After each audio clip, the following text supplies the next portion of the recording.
Vakolatan istixora silish. Savol. Assalomu alaykum ustoz. Bir inim bor edi. Yaqinda uning to'yini qilmoqchi edik.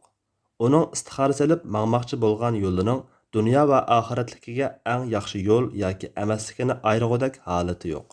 Biz, ya'ni ota-ona, akalari qatorliqlar uningga vakolatan istixora salsak bo'lamdi?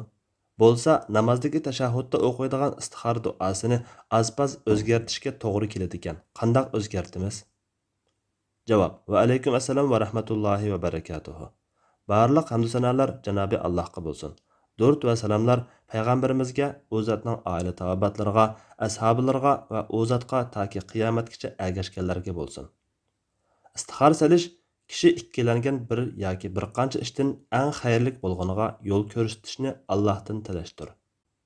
Gerçi olimlar o'rtasida boshqalar uchun istixora silib qo'yishning joiz yoki joiz emasligi haqida ko'z qarash o'xshash bo'lmasimi, lekin sizlarning ahvolinglarda sizlar ota-ona va qarindoshlari bo'lish sifatinglar bilan ashu yigitni o'ylash masalasida istixora solsanglar bo'ladi.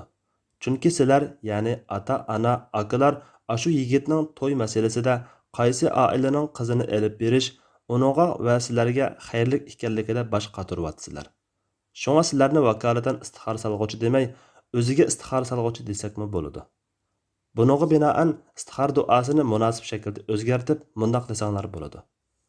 Ey Alloh, biz sening ilming bilan tanlab berishingni, o'z qudrating bilan qudrat ato qilib, yaxshiroq ishni qildirishingni hamda bizga sening ulug' fazlingdan berishingni so'raymiz. Chunki sen qodirsan, biz qodir emasmiz. Sen bilasan, biz bilmaymiz. Sen g'ayblarni bilgujudursan.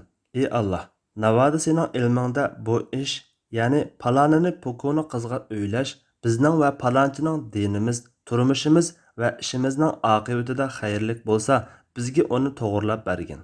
Navoda sening ilmingda bu ish bizga, dinimizda, turmushimizda va ishlarimizning oqibatida yomonlik bo'ladigan bo'lsa, bizni uninga yiroq qilgin.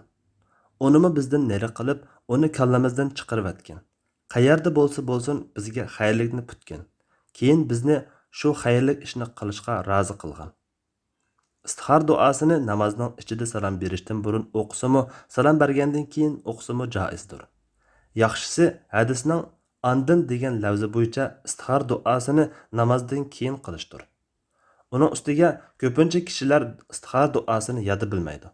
Undaq bo'lgan ekan, kishilar namozdan salom berib bo'lganda biror qog'ozga yozib olgan istixora duosini aynan o'qib istixora salsa muvofiq.